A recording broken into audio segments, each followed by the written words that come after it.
Hello, race fans. Welcome to episode 3 of the Turn 5 Racing Podcast. I'm your host, Steve Ovens, alongside Clint Miller, and running the switches tonight, we got the Baba Booey of Turn 5, Brad Ovens. Evening, everybody. How we doing tonight? We are doing fantastic. We got a big lineup for you tonight on Turn 5. We've got 3 interviews. We're going to start off with Ryan Smith, who's going to be piloting a 410 sprint car down at the World Finals, down at the dirt track at Charlotte. He's got a brand new deal starting with the World Finals this weekend. He's going to talk to us about that new deal, and he's also going to preview racing down there at Charlotte. For you people that don't know Ryan Smith, he's part of the Pennsylvania Posse. That's right. Part of the Pennsylvania Posse, going down to invade with the World of Outlaws this weekend. Pulling sliders on 81 heading down. Yeah, they were. Yeah, they were. That was some awesome tweets this afternoon. I was enjoying that during my lunch break. He was. Who was it that they were sliding up in front of? Logan Schuhart. Yep, driving the Shark Tank. Yep. So those guys are having fun on their way down to Charlotte. After we talk to Ryan, we're going to bring in Dan Kazinski, public relations specialist from the Oswego Speedway. He's going to talk super modified silly season. It's got some drivers swapping rides and drivers shopping around. So we're going to talk to Danny K about that. They just had their banquet this past weekend, inducted new members into their Hall of Fame. And then we're going to talk to Danny K about some go-kart racing. Danny K's putting the racing career on the shelf temporarily. Really? Yep. He's just posted here about an hour and a half ago that everything's for sale except for the body. I think he's going to keep the body to hang up in the garage, and everything else has got to go. So we're going to talk to Danny K about that. And then we're going to wrap up the show. We're going to talk to the 2013 Black Rock Speedway front-wheel drive four-cylinder champion, Jeremy Trank. And the beautiful Mitsubishi number 15. Yes, that is a beautiful car. And he's going to join us and talk to us about winning the championship at his home track. And that is so special. I said it to Phil Yaw last week.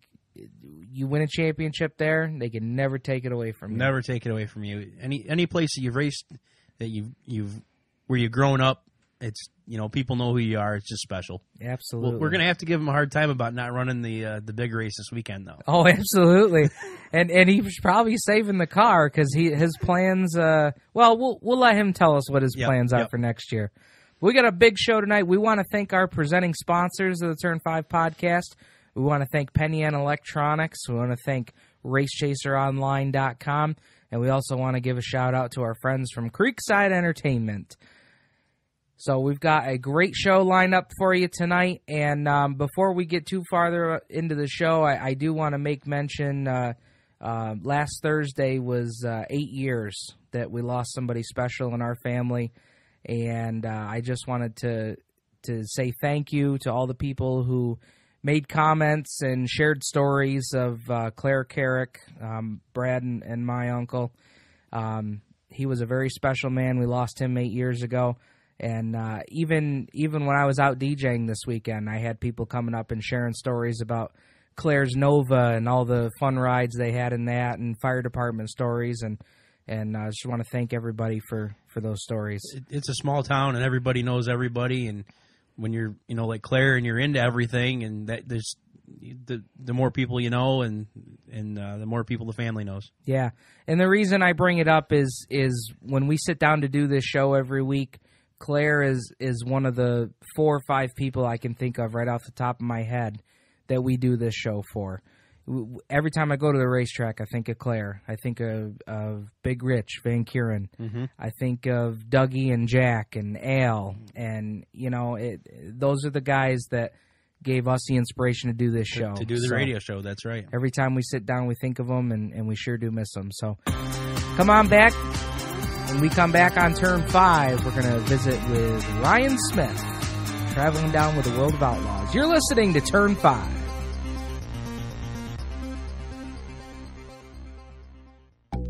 Race Chaser Online is your nationwide hub for short track racing news, video, and audio. Visit them at www.racechaseronline.com and catch them on Tuesdays and Thursdays on Speed 77 Radio on Livestream.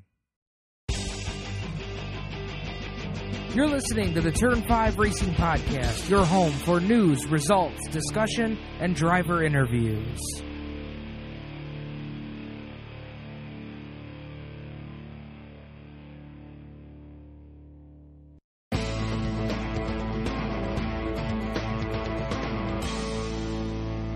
Welcome back to the Turn 5 Podcast. This is Steve Ovens and Clint Miller. Next up, we're going to go to the hotline and bring in the driver who was headed down to the World Finals at the dirt track at Charlotte this afternoon. And he's got a brand new deal for the World Finals in 2014. He's going to tell us all about it. Ryan Smith joins Turn 5 Podcast. How are you tonight, Ryan? Pretty good. How you guys doing? We're doing real well. How was the trip down to Charlotte today? Good, man. We got here this morning, I don't know, about 7 a.m. We drove through the night. It's actually a lot better way to come down here. I mean, no traffic, something like that. And, so we're here now and ready to rock and roll. That's great. We heard you guys were pulling some slide jobs on 81. Oh, yeah. Well, that was about 3 a.m. Actually, it was funny. We, Too Hard and Jacob there, they got the painted up trailer, and we passed them, I don't know, somewhere up there by Roanoke, and got off for fuel, and like 15 minutes later I started driving, and here they come again, so I kind of gave them a good slide job. There you go. Little preview for this weekend down in Charlotte. Yep.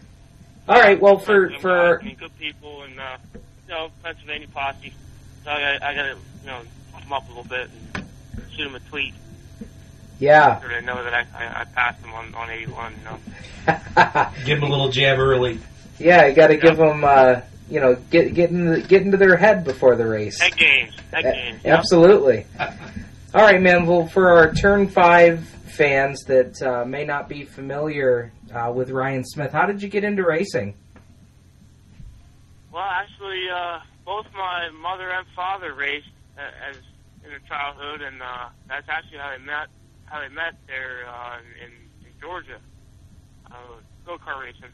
Okay. 30 years ago, whatever it was. So it's just in the blood. I mean, my dad, his parents, I mean, they've been racing for years, and my mom and her parents, it's a racing family, and, so I was brought up into it. And then we actually have a indoor go-kart track there in Strasburg, amusement deal. It's a slick track, kind of like the old, like the track, the Bobby Allen deal in Binghamton, stuff like that. I mean, it's an indoor slick track. So, when I was tall enough to see over the wheel and touch the pedals, that's what I grew up doing, driving go-karts, and just learn to love it, and kind of made my way up year by year. And my dad was into it, mom and dad were into it. Had a lot of good people surrounding me, and through slingshots, through micros, through midgets, and Silver Crown, and now here we are in 410 sprint cars. Yeah, and for the 410 sprint car, I mean, how did you end up driving for Donnie Kreitz? I mean, that's a big name down where you guys are racing. Yeah, well, it's a long story. I had a guy call me. I was in a Trio 5 deal, and he was actually fielding a car himself, and I went down to Egypt for that 1,000-win deal. Might have been 2010, and pretty much destroyed the field. I mean, I had a good setup in it, motor ran good, and won by half a lap. So this guy calls me, Todd Lito, and we got talking, and he got a slingshot. I mean, it was a real long story, but he was good friends with Donnie. So he hooked Donnie up to come out to crew for me at Middletown for the Eastern States race in 2011, I believe the year was. And me and Donnie hit it off. I mean, so very similar family kind of deal. I mean, Pennsylvania Dutch, very, very similar backgrounds, very similar way of bringing it into racing and stuff like that. And he took a liking to me and brought me on board, and pretty much went to college for 2 years at Donnie's shop with Donnie and Davey Brown and all their guys there. I mean, I learned so much there, and it was really cool. I mean, if it was up to me, if I had the money to do it, I'd still be there. I can't afford to do that deal there. I mean, it's just, you can't afford to race and take chances because everything was out of my pocket. So Donnie, he's a low dollar guy, and you know, I got to bring stuff to the table. So when a better deal comes about, you got to take it.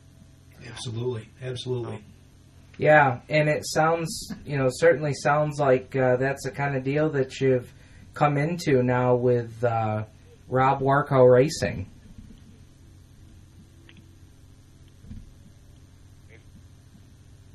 Oh. What's that? I said it certainly sounds like that's the kind of deal that you've come into now with RWR. Yeah, I mean, it's a good deal. I mean, Rob's going to take care of... I've actually been... It's funny, I mean, me and Rob and my family have been family friends for a long time, and actually talked about his deal maybe 2 years ago. And then when I got hooked up with Donnie, Rob was with Matt Mounts, his nephew, with the 358 stuff, and so he had his own deal going. We talked about doing a 410 deal, and now 2 years later, here we are hooking up. When Matt, now, you know, he's getting married, he just burned out, he wants to take a break from racing, and me and Donnie are kind of like, you know, I just can't afford to do it. I mean, it's a good timing deal, and I think it's going to be a lot of fun. I mean, he's going to take care of a lot of the stuff that I couldn't afford to do. So now, I mean, it's more to the point where I can take a chance on the wheel and try and win races instead of racing for fifth and just settling with that to go next week. You know, and that's the biggest thing that killed me this year. I just couldn't push it. Because knowing that if I tear it up, or blow a motor up, or if I... It was going to be hard to bring it back next week. I can't go next week. That's right. Now, I was just... And you can't race like that. No, you can't. It's nice to be consistent, but you want to be able to race for wins, too.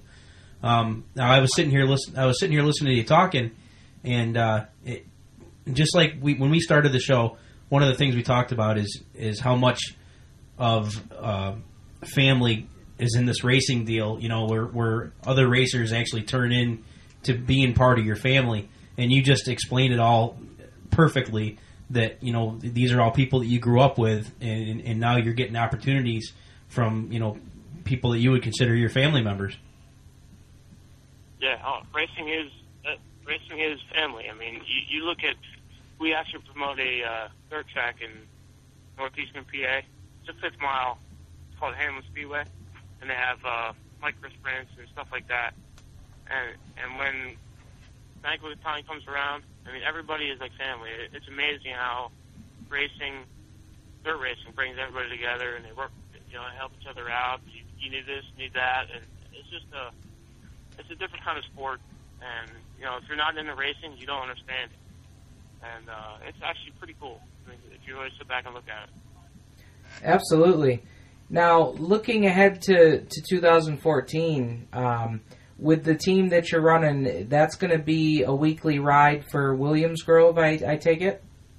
Yes, Williams Grove, and we're going to race Saturdays to Lincoln, hoping Lincoln and Port Royal bounce around between the both of them, not get locked into a points deal. And then, you know, maybe when the Outlaws come in or the All-Stars come in, bounce around in New York, bounce around Ohio, stuff like that. I want to race more and run the same car, you know. Yeah. Well, it sounds like this ride is going to open a few more doors for you, and you know, you talking about Williams Grove. I mean, you had some strong runs there. Best run there was the second place to your teammate Donnie. Yeah. I mean, that night was pretty cool. We should have had the car to win. Just got beat by experience and laps. You know, I mean, Donnie is so good there. He's got 30 years there. Yeah. And got the lead, and he was 2 laps in. He drove by me through the middle. You know, I was trying to protect the bottom, knowing he was coming, and he drove right by me. And then I actually got back to him in a lot of traffic, and then I showed my nose. I actually went by him down the front stretch, and he pinned me behind a lap car. You know, it's just that's just how good these guys are in 410 racing, and cavalry equipment, the knowledge behind the crew chiefs. I mean, it's just so hard to win. Tommy told me right out. I mean, we had New Egypt one 2 years ago for that Jersey Rush show, and the motor gave up on us. He told me right out that night. He says, you know, it's a shame we couldn't win that because it's just these races are so hard to win because everybody's so good, you know. And so when you run second, you think you're really good. You know, you think you're really on top of the stuff, but you still want to win. You know, you want to be that guy that stands on the front stretch and has a checker flag, and been that close. You know, I really want to win this year. We got Charlotte here. You know, Charlotte's tough. But we got more races Husky, so maybe we can put something together and be on the front stretch. Have you ever raced at Charlotte before? And if so, we were down here last year, and it's a tough deal. I mean, they get 55, 60 cars, and you get 3 laps of practice, and then you have to go out for time trials. So you have to be good out of the box. Yeah. Car setup, behind the wheel, you know, the whole 9 yards. And so now coming to this show with a year, you know, being here last year is going to really help. So looking forward to it. All right, man. Well, we certainly wish you a lot of luck and a lot of good luck for your deal next year in 2014. And you know, we'll be keeping tabs on you, and we'll talk to you again. But thanks a lot for your time tonight. Thank you, man. Appreciate having me on.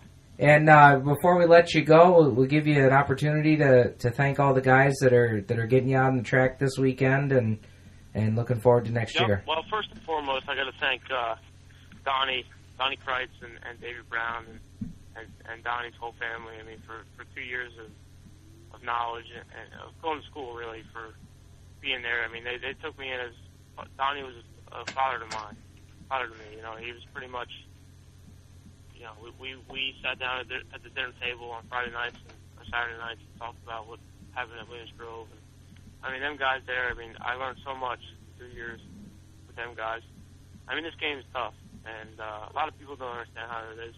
So to have that opportunity to work with one of the best in sprint car racing, I mean, I got to thank everybody from there. And now, you know, I got Rob Warco. I got Rob Warco on board now as car owner, and so many different sponsors. You know, he's right from my mom and dad, and Rooster Racing Photos, and Todd Lido, and Tommy Martucci Automotive. I can go on and on.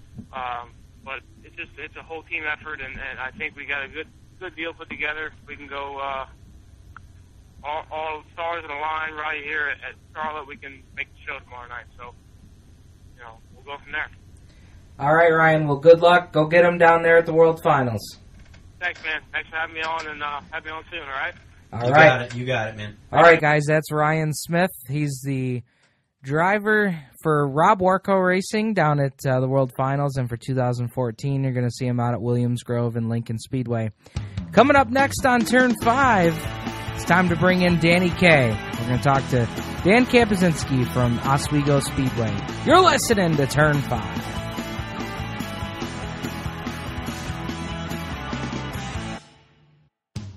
Penn Yan Electronics is your Radio Shack dealer in Penn Yan. They have everything to keep your phone, computer, and home theater system sounding sharp. Visit them on Main Street in beautiful downtown Penn Yan, or call them at 315-536-7700 and see our favorite salesman, Clint Miller. Creekside Entertainment is the official DJ and photo booth of the Turn 5 Racing Podcast. They have the most up-to-date karaoke to make your bar or party a great event. They also have the wedding DJs that will make your wedding reception one that the family will remember forever. Contact them online at www.creeksideentertainmentdj.com or call Stu at 315-481-9700.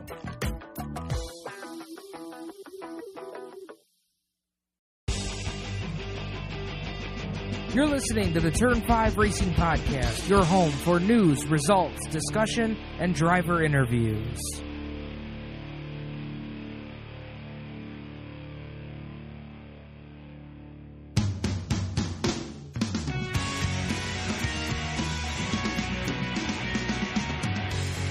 Welcome back, race fans, to the Turn 5 Racing Podcast. This is Steve Ovens and Clint Miller.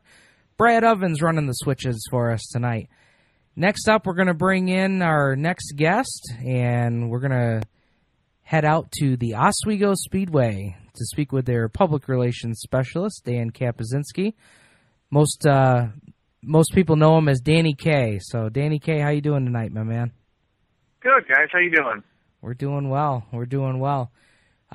Bringing you on tonight to talk Oswego Speedway. So, how did things go? Season in review out there at the Big O.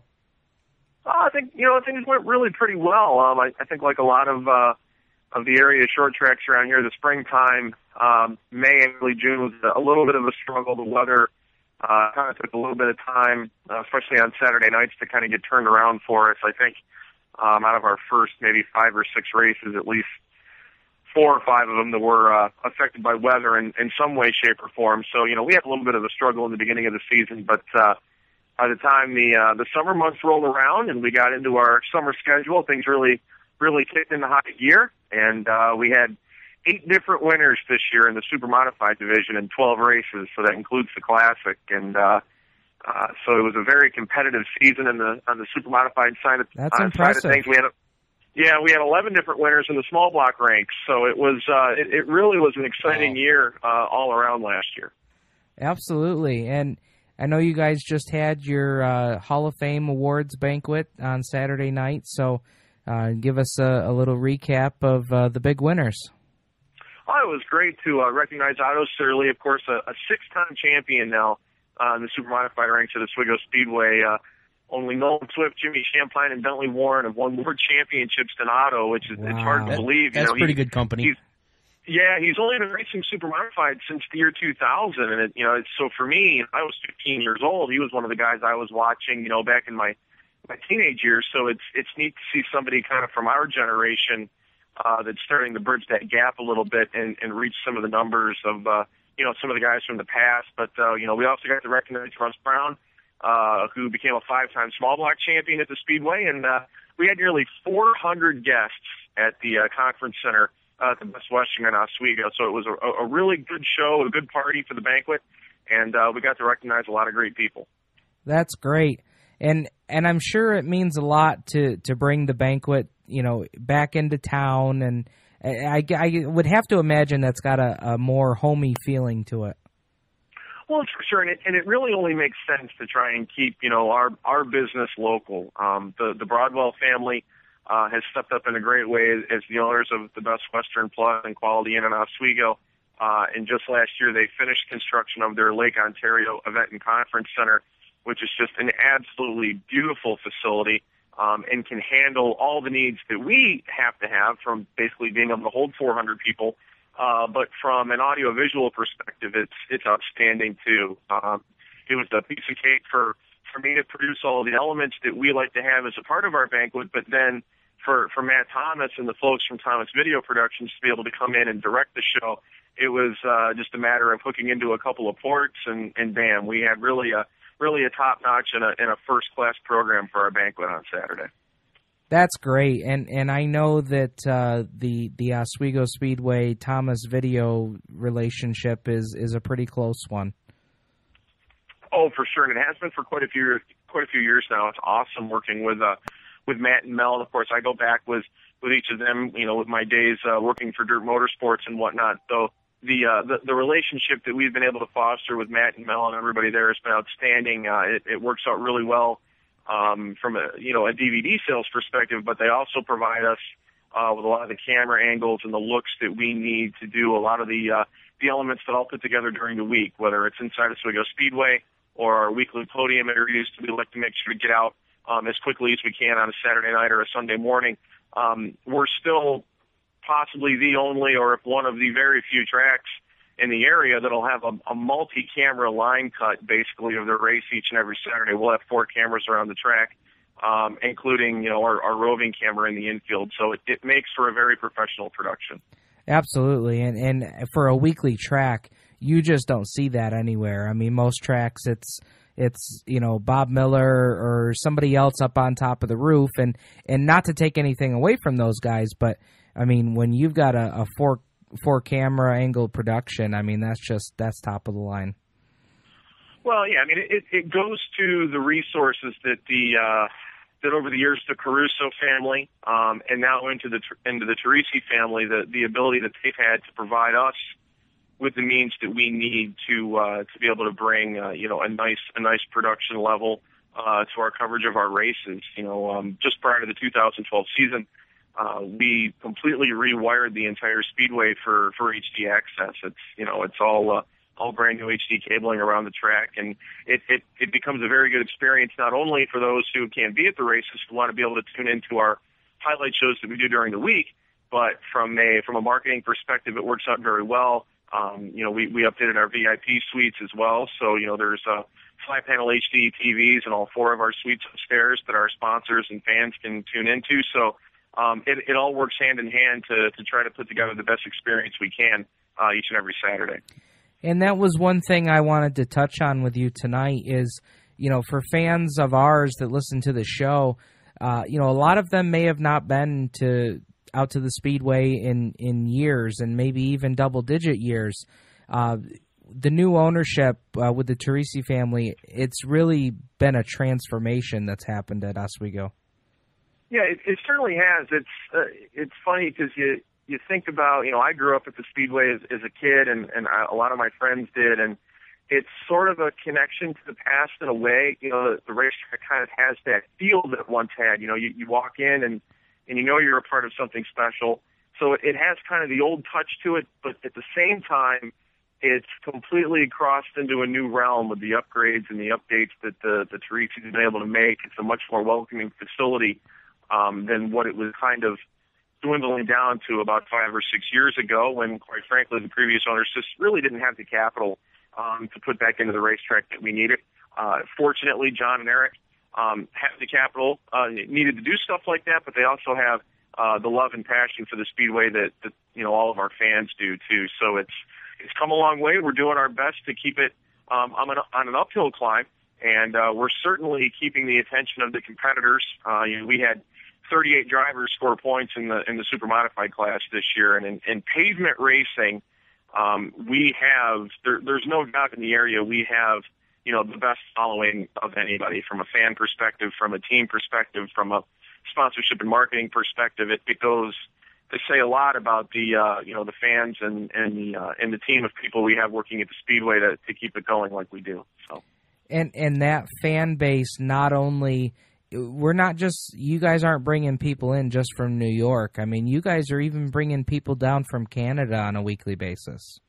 Oh yeah, and all you'd have to do is go around and talk to some of the hotels in the area. I mean, we're drawing from Canada, Ohio, Pennsylvania weekly. And it's people that have a passion for open wheel pavement racing, and in particular a passion for super modified racing. That's one of the things that I'm trying to do as a young person kind of in the promotion business of Oswego Speedway, is educating people on super modified racing, because it's something that was pretty much at its peak through the early to mid 80s, and we're just trying to keep people educated on what super modified racing is, because quite honestly, it's in a lot of places it's slowly dying off, but it's still very much alive and well at Oswego Speedway, along with the International Super Modified Association, who came to Oswego 4 times this past year, and I think we're going to see them at least a few more times here in 2014. So, and speaking of that, looking forward to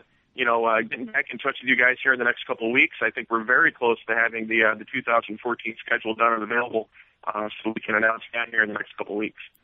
Well, that'd be great, because we'd certainly love to have you back on and tell us about the 2014 schedule. The other thing that I'm not sure that a lot of people that know about the Speedway would know is there's quite a little cartway out behind it, too.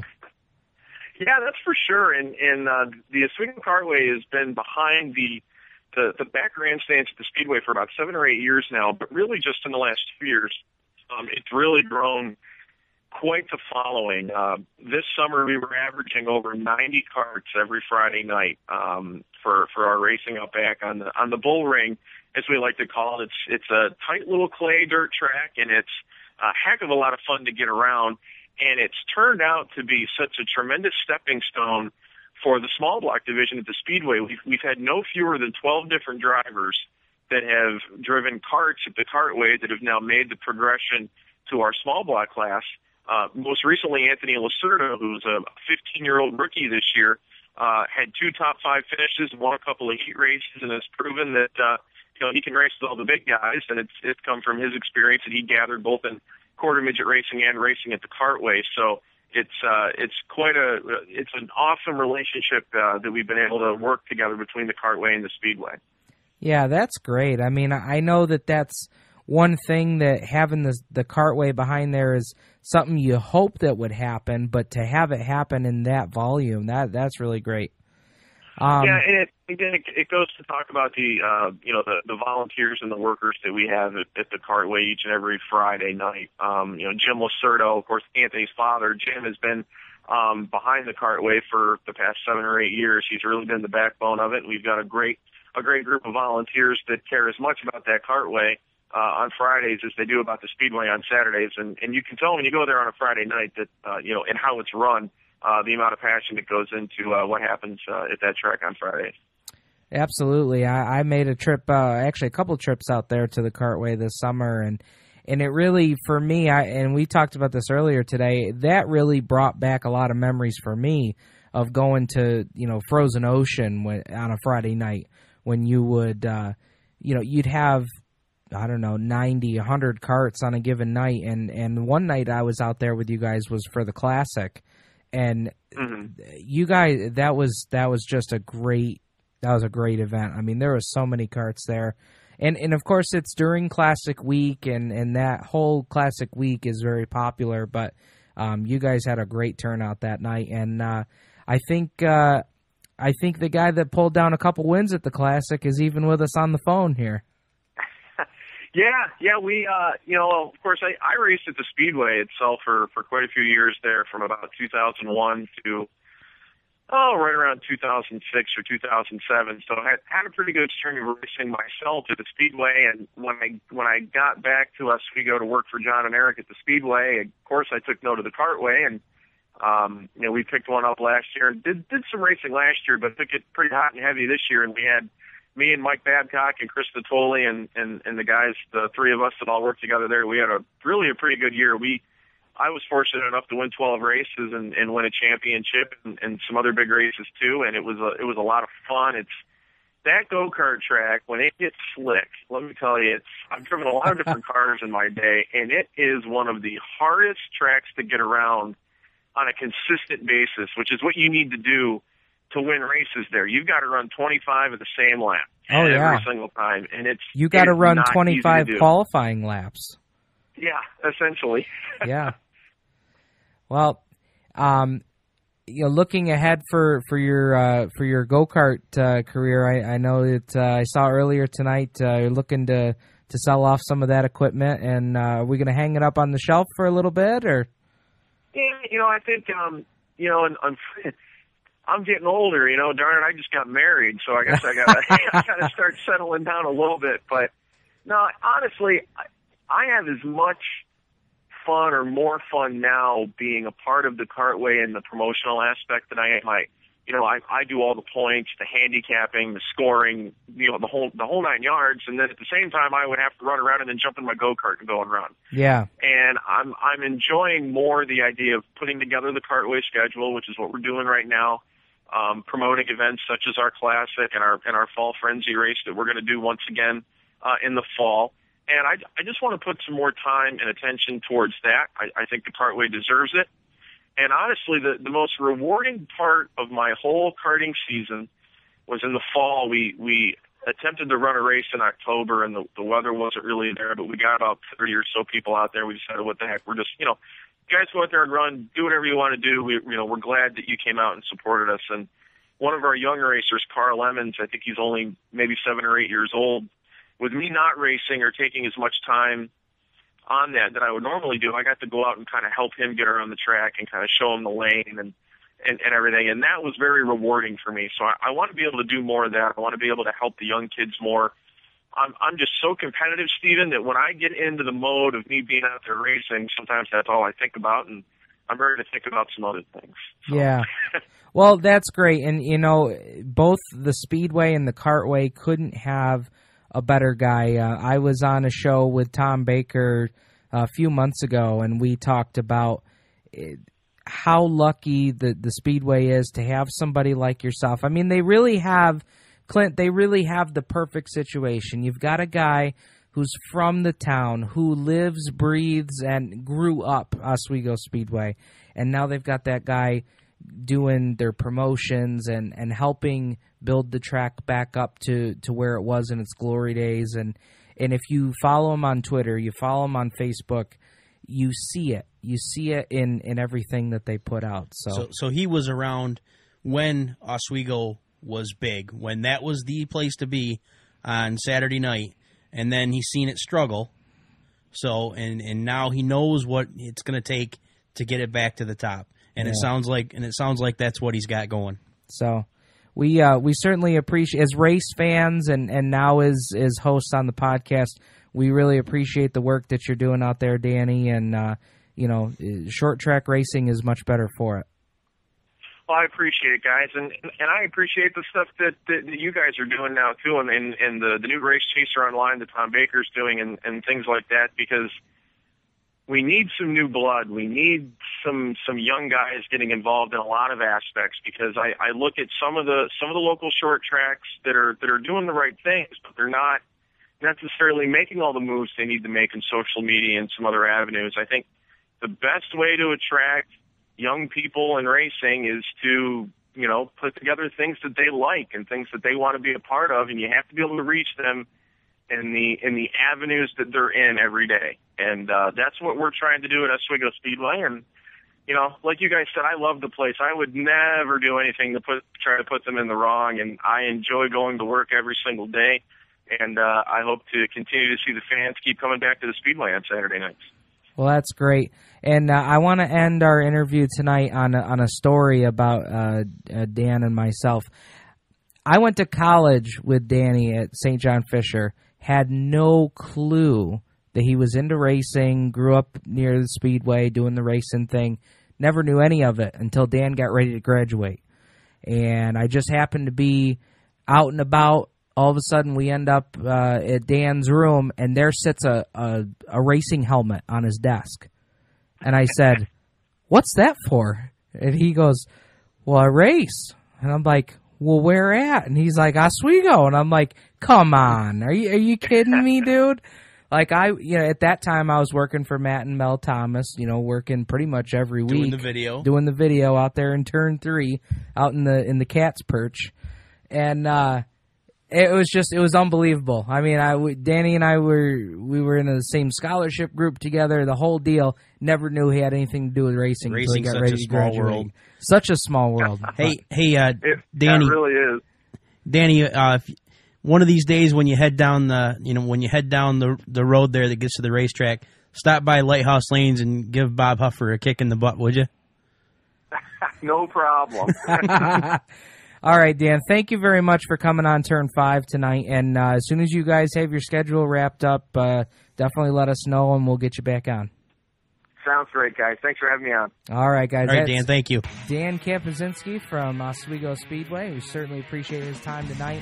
And when we come back, we're going to get ready to talk to the front-wheel drive champion from Black Rock Speedway.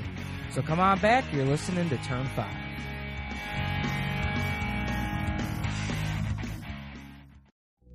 Race Chaser Online is your nationwide hub for short track racing news, video, and audio.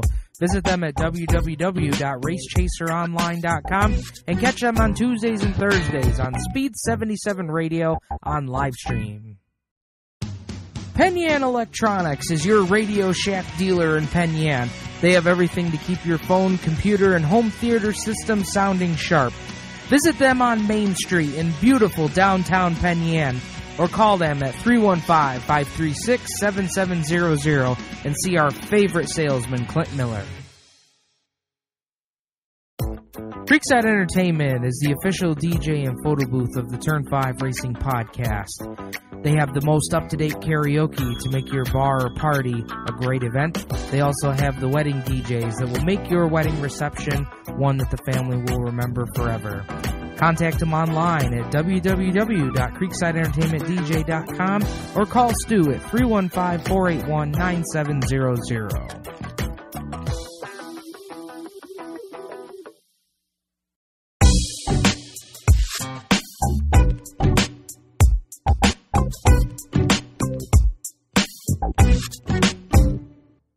Welcome back, race fans, to the Turn 5 Racing Podcast.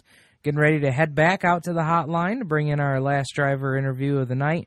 And we're going to bring in Jeremy Trank, who is your 2013 Black Rock Speedway front-wheel drive track champ. Jeremy, congratulations on the championship. Clint and I talked earlier. A track championship at your home track is something that they can never take away from you, and it's got to be really special. Yeah, it's definitely nice to be able to just go out in your own backyard and bring home the championship in front of your family, friends, and everybody that supports you in the town, and definitely felt good to bring it home for everybody and myself. Absolutely. And your family's had a pretty decent history in racing there at Black Rock. I believe.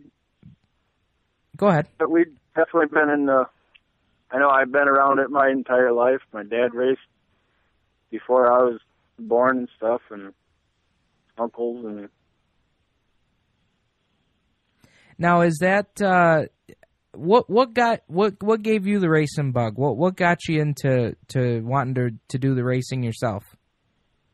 Like I said, I've been around it my whole life, and when I was probably my senior year in high school, I finally got the opportunity to be able to go out and race. I started out in enduros through the county fair and that stuff, and just kept in it and hanging around and helping other drivers out up through, and going to races every week with my parents, and just never left it. What kind of drivers do you crew with and hang around with and get tips and ideas from?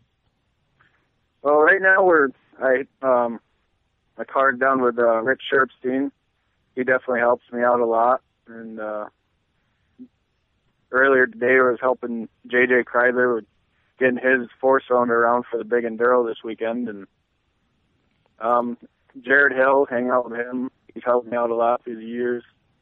Helped Jim Schuyler out, and he's definitely helped me. He built a couple of my cars for me. Well, that's good stuff. That's certainly a good crew to surround yourself with. And yeah, definitely. When you started going to the races, when you were getting into it and your parents were taking you every week, what were some drivers that you watched and you thought, man, I like watching that guy and I'd like to be as successful as he is? I usually, when I was growing up, I liked Millie Van Pelt. Still do. When we go to Woodhall, I always cheer for him still, and just love the way he drives.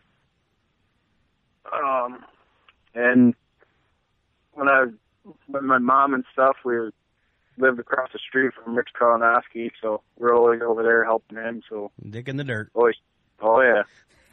I had to cheer for him, and still talk to him at the races every Friday that we're running. And it's amazing what Dick in the Dirt still does at the track, now running the IMCA. Oh yeah, definitely. Still got it. Yeah.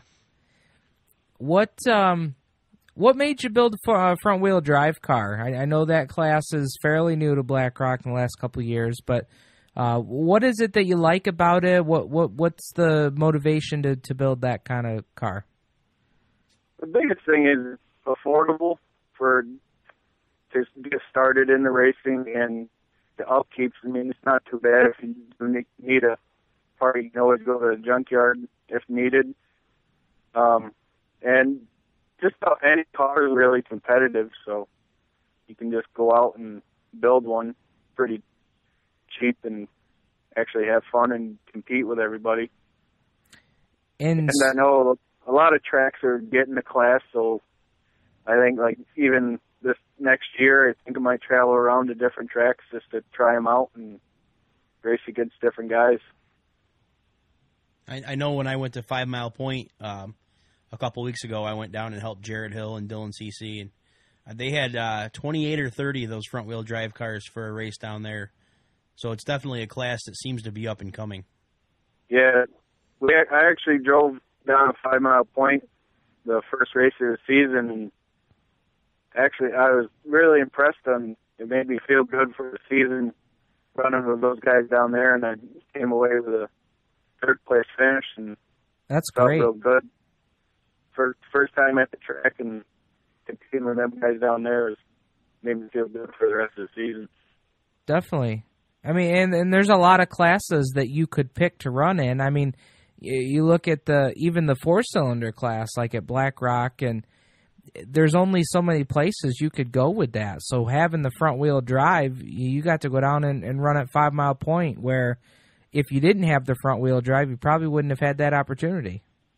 Yeah, that's one of the reasons. I mean, last year I drove for Chris Fischewski in the rear-wheel drives and decided to go my own way, and I know Richie got a street stock, so just about any track he would go to, I could take my car and travel around with him and actually go racing and help him out at the same time.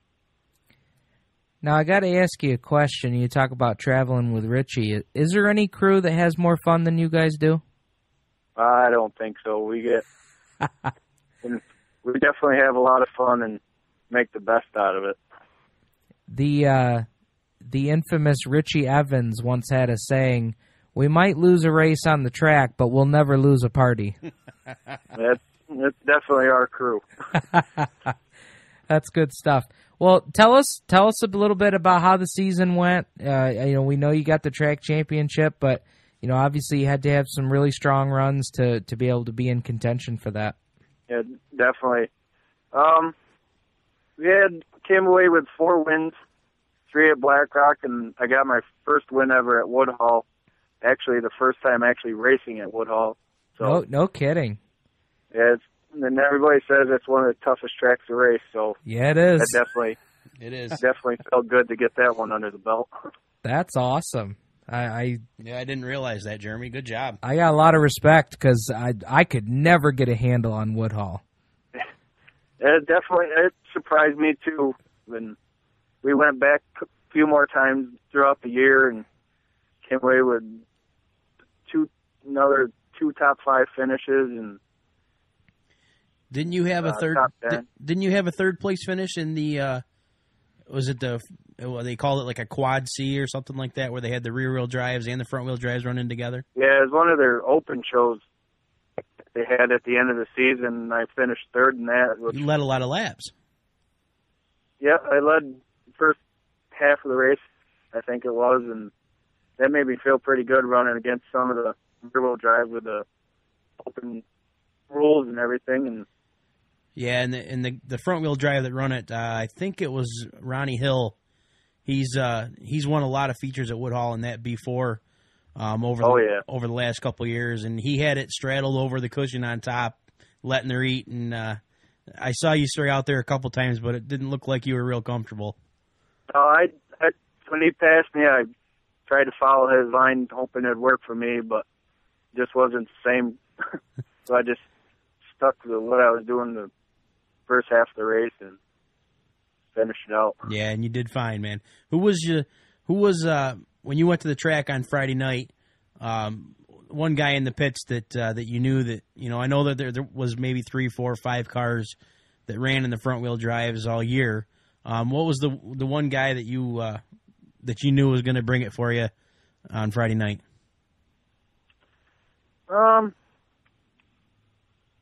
Probably I know Cody Baker. He runs real good at Woodhall.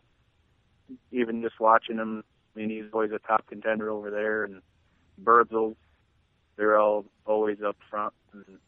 Okay, what about at Black Rock? Black Rock, I think the top three in points, I mean, Adam Del Grasso and Craig Mart, we definitely, for the least amount of cars we had, we definitely kept it interesting, I think. I mean, any one night, either of us could have won. I mean, there's even a video of you and I'm not sure who the other car would be, but you guys ran side by side and traded the lead almost the entire race. Yeah, me and Adam, it was definitely a fun race to be in and compete in. We raced clean, and he even came up to me after the race and said how fun it was. And then, like I said, we definitely kept it interesting for the fans, even though we didn't have very many cars this year. And so what's the plan for 2014? I know you said you're looking forward to defending the title. Yeah, definitely gonna come back and defend the title at Black Rock, and we're just gonna freshen up the car and give her a new paint job and freshen up the motor a little bit and come back and hopefully have the same amount of success or even better next year. Now, have you heard any rumors about the front-wheel drive class at Black Rock? Are they going to combine them with the four-wheel drive or front-wheel drive or rear-wheel drive? From what I hear, we're going to have our own class again, because I know I got to really thank Dean for sticking with us this year. We didn't actually have a lot of cars, and I got to definitely thank him for sticking with us and not dropping us. Well, I think that, like you said earlier, that the front-wheel drive class is something that's affordable for somebody that, if they want to race but they don't want to dump a lot of money into it, it's a good place to start. I know, I've talked to Craig Mart down to his garage a few times, and he tells me how much fun he's having racing. You know, and not like it was when he ran the super stock where it seemed like you were going to a second job. Yeah, definitely. It's nice to come home after a race and not really have to worry about fixing your car throughout the whole week if you need to do the family thing, or you just kind of check it over and come back the next week. And we have to do the family thing. Yep. Well, that's good. Well, before we get you out tonight, we want to give you a chance to thank all your crew and your sponsors that helped you bring home the track championship this year. Alrighty. I definitely got to thank Pro Signs for making the car what it was, how it looked. Every track I went to, I got compliments on how well the car looked. Gorgeous. And gorgeous it was sharp. It was sharp. Yeah. Certified Enterprises, Ultimate Apparel for all. I know you guys had seen T-shirts that they made up for us. The crew, you got Roger, Billy, Richie, of course, JJ, Amanda, my dad, Lori, my mom, Donnie, Leah, my daughter, Kendra, Grinner, everybody that's supported me even through the years, all the fans. All right. Well, Jeremy, we certainly appreciate you giving us some of your time tonight to talk about your run to the championship, and we will certainly be following you along in 2014. All righty. Thank you. All right, guys. That's Jeremy Trank. Had a great year this year, running that front-wheel drive car over at the Black Rock Speedway. Got himself some wins and brought home the 2013 track championship. Hey, there's a big 5,000 to win race over there this Saturday. How come you're not taking the beautiful Mitsubishi over to that? I mean, I've run it in the past years. It's definitely, I don't really feel comfortable riding my car in it, but I was waiting for someone to hand me a car to drive, but he didn't come. Yeah, I know that. I was just kind of busting your chops there a little bit. I know that that's a pretty rough race, and if that's what you're looking to run next year, you may. This man's got a race car. That's not an enduro car. Yeah. All right, Jeremy. Well, thanks a lot, man. Thank you. All right, Jeremy Trank, thank him very much for coming on tonight. I know he was excited to get that championship, and like we said, if you can just get that championship, you did it. Yeah, it doesn't matter what class you got it in. It doesn't matter how you got it. How many cars does not matter. Week in, week out, you had to be there and you had to run good. Yep. And he can take a lot of pride in the wins and the running second place all year long. So, all right. On the other side of the break here, we're going to do a quick preview on the events coming up at Black Rock Speedway and 5 Mile Point, and then we're going to be getting out of here for the night. Thank you guys for listening to Turn 5.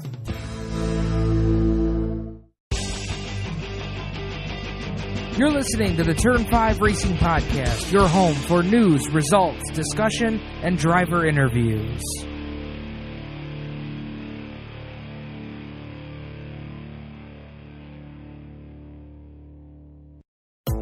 Creekside Entertainment is the official DJ and photo booth of the Turn 5 Racing Podcast.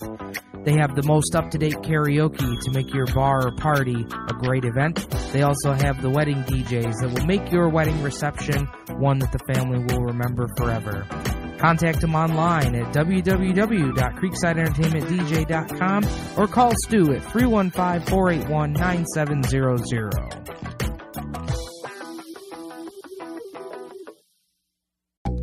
Race Chaser Online is your nationwide hub for short track racing news, video, and audio. Visit them at www.racechaseronline.com and catch them on Tuesdays and Thursdays on Speed 77 Radio on livestream. Penn Yan Electronics is your Radio Shack dealer in Penn Yan. They have everything to keep your phone, computer, and home theater system sounding sharp. Visit them on Main Street in beautiful downtown Penn Yan, or call them at 315-536-7700 and see our favorite salesman, Clint Miller.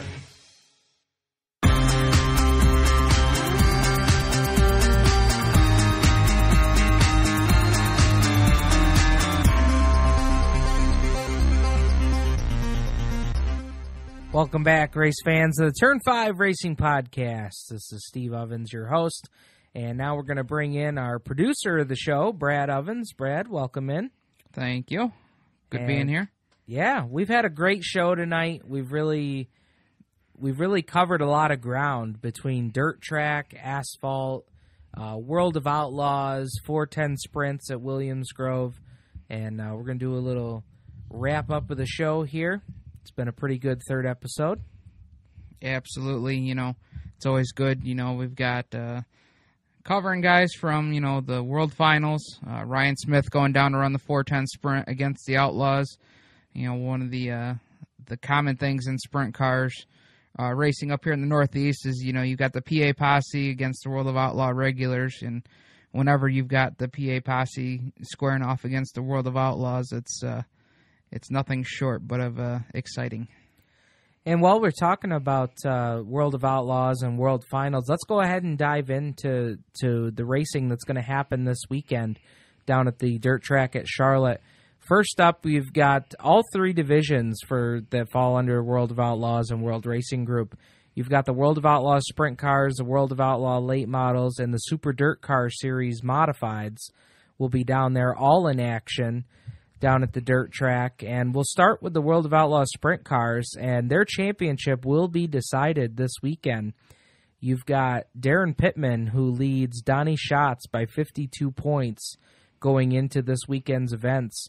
And there's 300 valuable points on the line at the World Finals this weekend. And it's really anybody's race. Absolutely.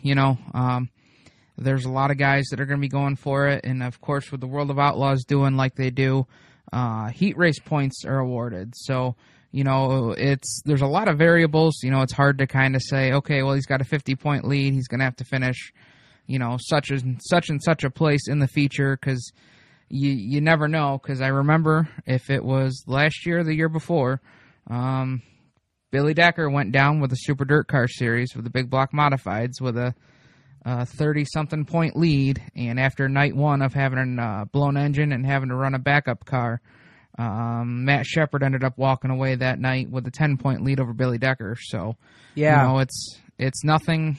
Anything can happen. Absolutely. And for Darren Pittman, you've got the bonus points from quick times. You look at the numbers for quick times. Darren Pittman has 13 quick time awards this year, where Schatz only has 3.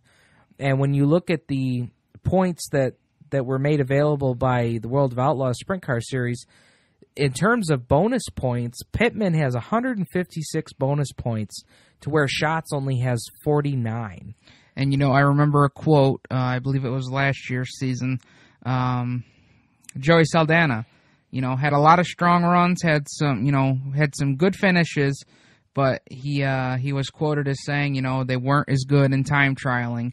They didn't have the fast times like the other guys did, and because of it, they're looking at, a difference between if it wasn't for the fast time points, he would have been in contention for the championship. But with those fast time points, it definitely helps being the fastest car there, obviously, as we would all know. But the World of Outlaws being, different from, the local tracks like Black Rock, they have the fast time points, heat win points. Time trials dictates your entire event, because if you don't time trial well, you're not going to have a chance to get into the dash. You're not going to have a chance to start up front in the feature. And it really dictates the whole program. But you talk about that, and you think of how amazing it is. Pittman has 13 quick time awards this year, but Schatz has 22 wins versus Pittman's 8 wins. So you look at that, 22 wins versus 8 wins on the series, and Pittman still has a 52-point lead. I mean, it's just an incredible race. It's all going to be decided this weekend at the World Finals. It's going to be really exciting to watch. 300 points on the line, and Saturday night, to the victor go the spoils. Absolutely.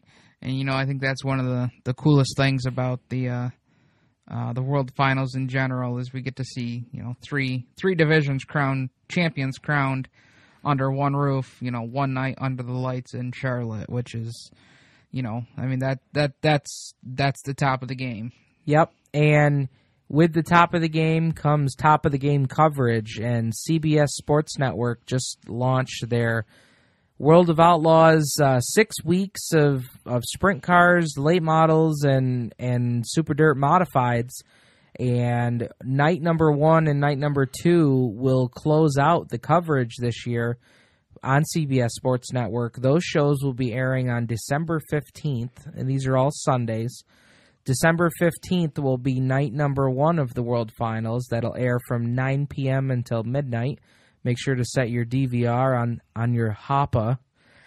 Night number 2 of the World Finals is going to take place on December 22nd, which is also a Sunday night, and that will also air from 9 p.m. to midnight. So be sure to check out the coverage, and from now until the end there, December 22nd, every Sunday night, you're going to be able to see either the sprint cars or the modifieds. They got a lot of great coverage on CBS Sports Network. Everything from, the local shows, big money shows. Super Dirt Week's going to be on CBS Sports. Yep. Coming up here sometime in November. I believe one of the shows is the World of Outlaws at Rolling Wheels. They had the cameras there. Yep, they did. So, it's really going to be cool because there is talk of more coverage next year. Now, you and I both well know that talk versus what happens are two completely different things. But I think it's great that there is talk of more TV coverage for next year, because that is what these teams need to go out and market themselves for sponsors. Oh yeah, and not even just the teams, but the series itself relies on all these sponsors to provide the weekly awards, the track awards for the Fast Time Awards. That's sponsored. The Heat Race Win Awards, that's sponsored. The Dash Win, all these money prizes that the drivers win during the race are all sponsored. So having the extra TV coverage is, makes the difference between, okay, we can provide your logo or your company logo or your company ad to, 2,000 or 3,000 people at a racetrack, or we can go on, with the CBS Sports Network, we can go on with national coverage and get your trademark out there, and it basically what it equates to is it brings in dollars. It sure does.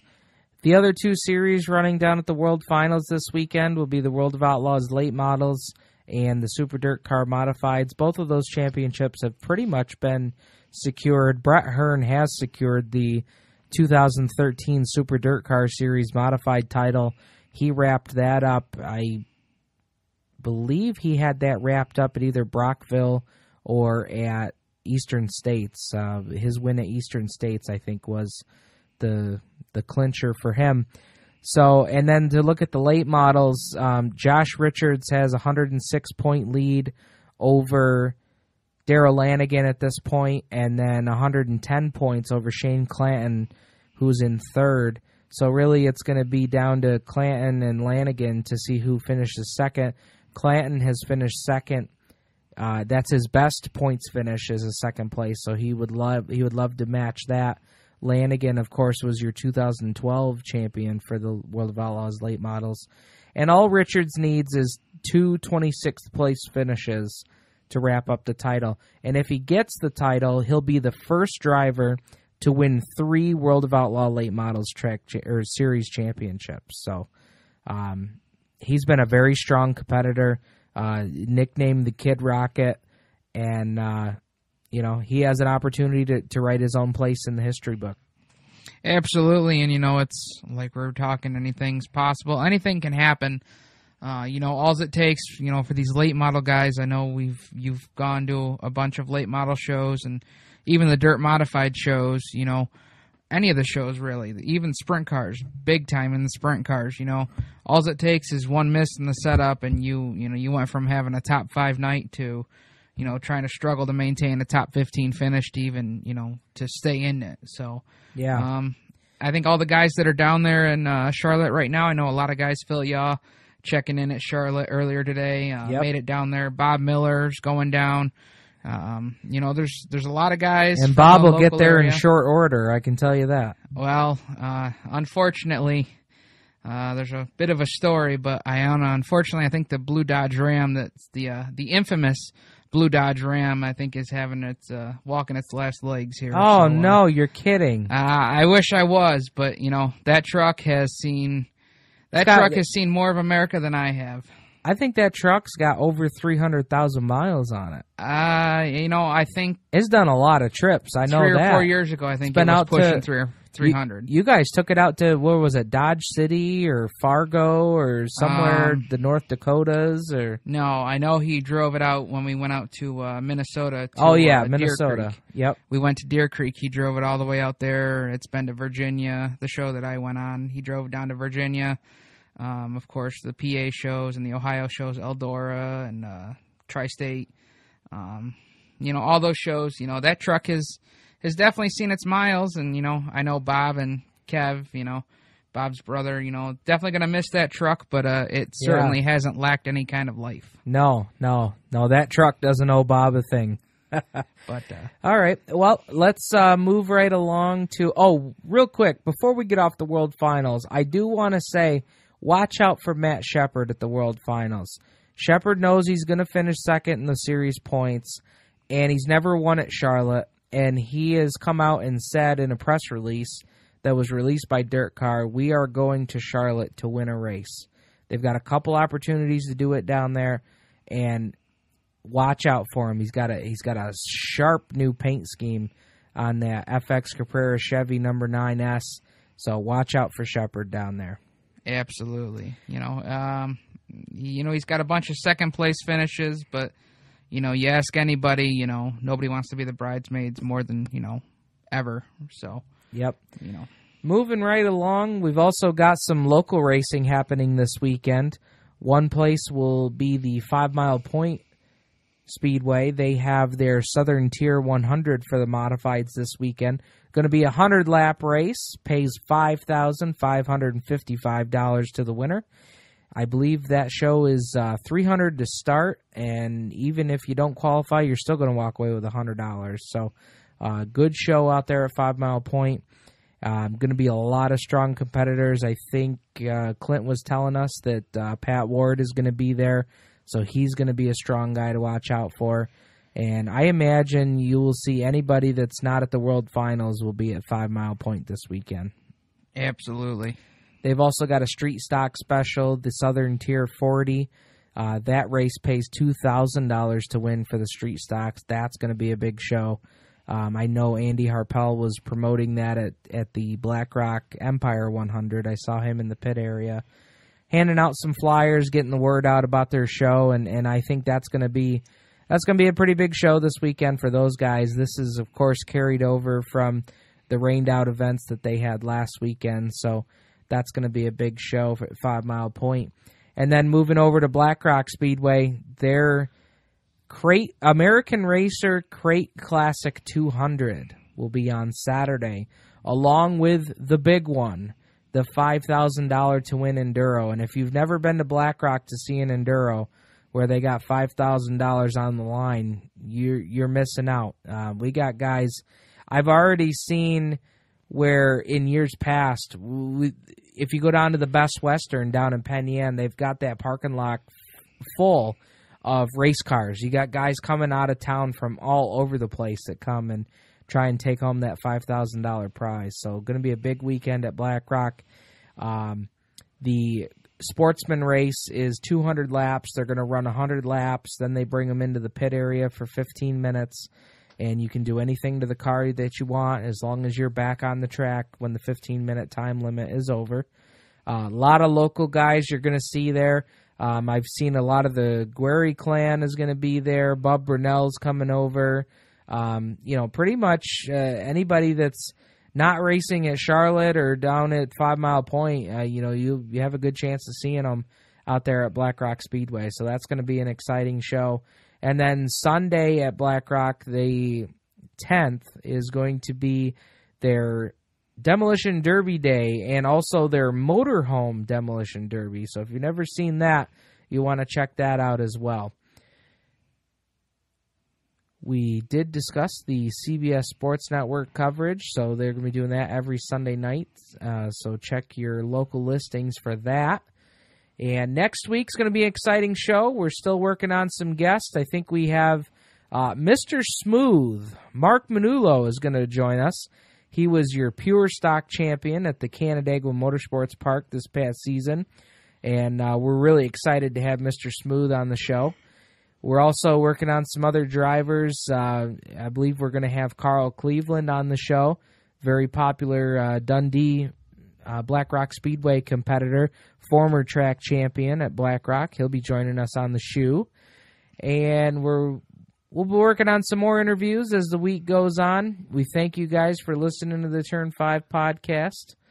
And as always, we can't forget, check us out online. You can go to turn5.podbean, I believe it is, .com. Turn5.podbean.com. You can check us out, search Turn 5 Racing Podcast on iTunes. You can subscribe to us on iTunes. If you subscribe to us, you'll automatically download all the new episodes that we come out with. And, of course, always check us on Twitter our Twitter handle is @Turn5Podcast. That's Twitter @Turn5Podcast. And, of course, as well, like us up and share us on Facebook with all your friends. And you can search us at the Turn 5 Racing Podcast. And, again, that's on Facebook. And @Turn5 Podcast on Twitter. Newly onto the Twitter here. So go ahead and follow us up, and we'll... You can find us all over the internet, and we're excited to bring you Turn 5 each and every week. We release the show on Wednesday nights, and again, tell all your friends about it. We're up to 250 folks on the Facebook page. We're adding Twitter followers as the days have gone on. We've had that for a few days now, and we're almost at 100 views on our YouTube channel. So, we're out there. We're happy to provide this for you, and we're going to be here each and every week. So. And, of course, the guys new with the Twitter that's really exciting that I really like having is with our guest Ryan Smith being on.